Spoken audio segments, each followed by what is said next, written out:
So what makes a great commissar? What's up, guys? It's Connor, and today we're kind of going to delve into the attributes that sort of create an ideal commissar. So if you're familiar or not familiar, a commissar's role is sort of to maintain, discipline and morale within the units they're placed into, usually Imperial Guard, but they can really assume whatever role they have to in order to maintain some level of order and as well as dictate where soldiers are going to go.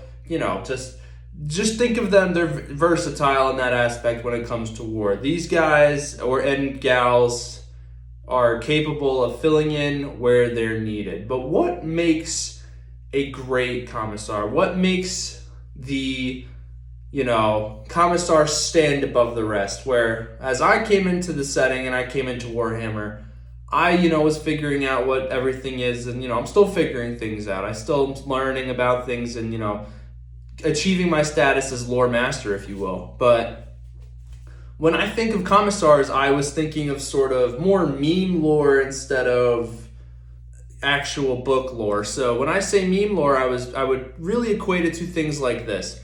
A guy is very mean to people and would act irrationally, and then an orc sniper, his soldiers would kill him because he was an ass, and that's how things were, yada, yada, yada. But as I sort of developed, my habits of reading and delved into all the different factions of Warhammer, and this including, Imperial Guard, if you're ever wondering if I'm just talking out of my ass or not, promise you, I kind of know a little bit of what I'm talking about. So that being said, I've noticed that there's a couple things that make a successful commissar. So number one is, obviously having common sense. Now, you're probably thinking, Connor, that's a really dumb first thing to put, you foolish man. Why would you put that as number one?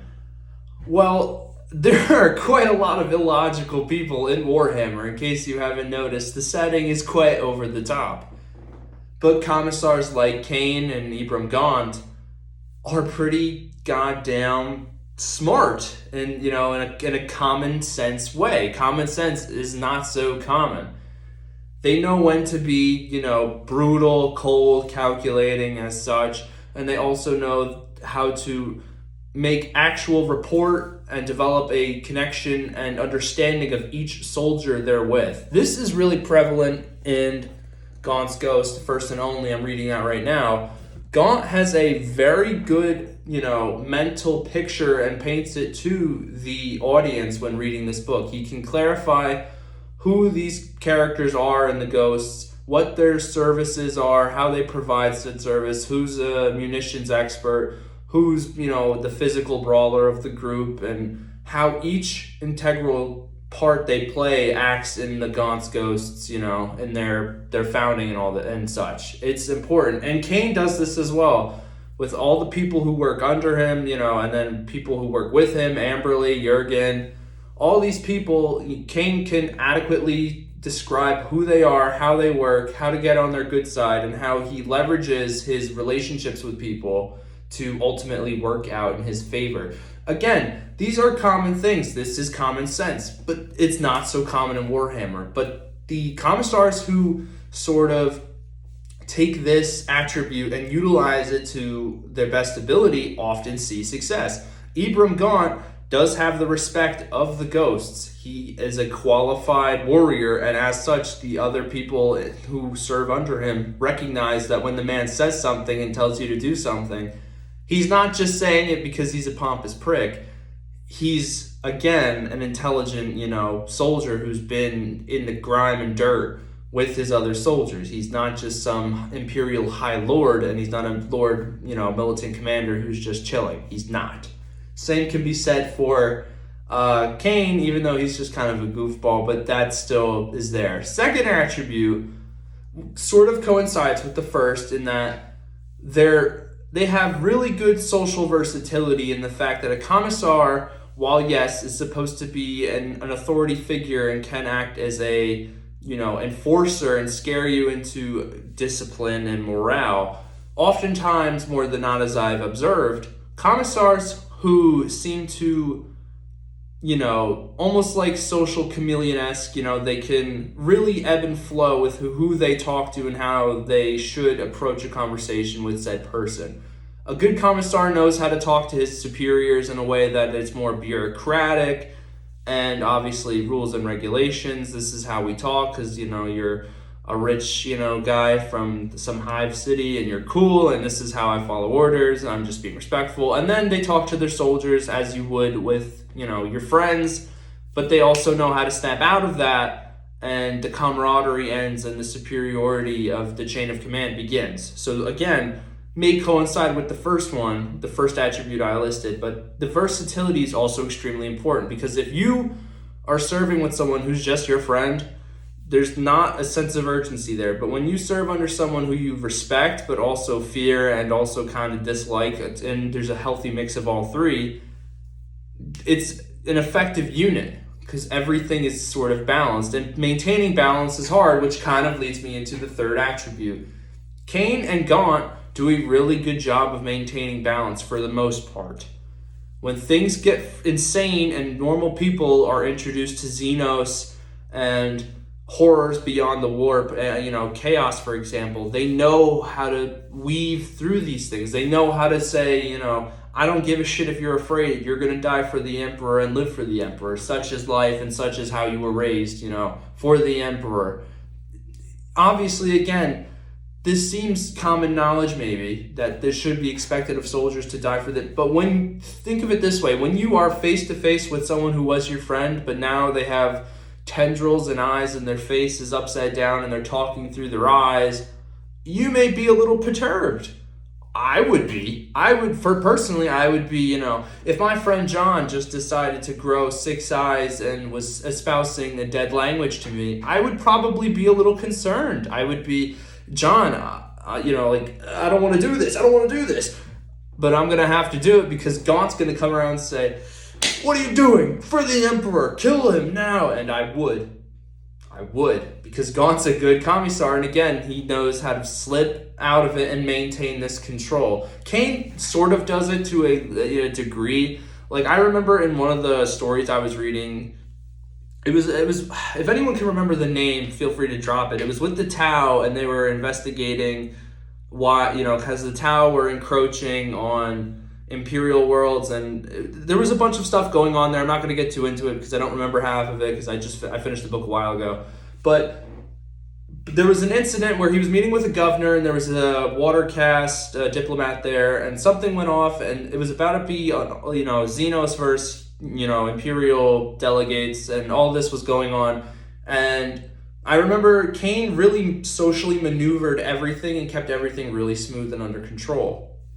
So again, I would say that's probably one of the more underrated attributes for said commissar. And some of these may seem really obvious to you, but to me, I found that yes, they may be obvious, but sometimes the obvious is what should be stated sometimes, because you think about it from an in-universe perspective, which is how I'm trying to think about it and how I would talk to my friends when trying to explain what a commissar would do. These are important attributes, because then there's other commissars who are completely awful and shitty and perfectly encapsulate the meme lore of just being awful people, and they try to scare you into submission. That may work in the short term. These attributes I listed are a good mixture of short and long-term solutions. Gaunt can be intimidating and horrific and, is down to do what must be done, and then could snap out of it, and then we'll see the camaraderie and the soldier, banter, and, he's the man. And I just was finished reading a little excerpt from this where it was stated, let me see if I can read this for you guys. It was really good, actually. I was very impressed with it. So this is where one of the soldiers in the Ghost is talking with another guard regiment, and they're talking about Tanith, and this is just some context to give you what's going to go down. He's talking about Gaunt and how the decision to flee Tanith was made, and let's just get into it. So Catherine paused again and cleared his throat. Zogot was looking at him in fierce wonder. Gaunt had a simple choice to deploy the troops at his disposal for a brave last stand or to take all those he could save and get clear. He chose the latter. None of us liked that decision. We all wanted to give our lives fighting for our homeworld. I suppose if we'd stayed on Tanith, we would have achieved nothing except maybe a valiant footnote in history. Gaunt saved us. He took us from a destruction we would have been proud to be a part of so that we could enjoy a more significant destruction elsewhere. Zogot's eyes were bright in the darkness. You hate him? No. Well, yes, I do, and I would hate anyone who would supervise the death of my home, anyone who had sacrificed it to some greater good. Is this a greater good? I fought with the ghosts on a dozen war fronts. I haven't seen a greater good yet. You do hate him. I admire him. I follow him anywhere. That is all there is to say. This line, again, perfectly encapsulates what I'm just trying to convey to you guys. That is what a commissar is. And I'm going to read it again. That last line. I admire him. I will follow him anywhere. I admire him. I will follow him anywhere. Ibram Gaunt is the man who basically just let these warriors just make the call. He said, we're leaving. Your homeworld is getting demolished. This man says, I hate him, but I respect him, and I trust him, and I would follow him anywhere. That's a good commissar. And I'm sorry that the volume was just, that got a little intense there, but that is a good commissar because that is a good leader. And there are quite a few examples of this in 40K that don't have to be commissars. These attributes I listed can be essentially allocated to any leader in any faction. Chaos, orcs, loyalists, the guard, Tau. It doesn't matter who it's attributed to. But the commissar are the most relatable because it's human. We get to see people suffer. We get to see people deal with horrors beyond comprehension.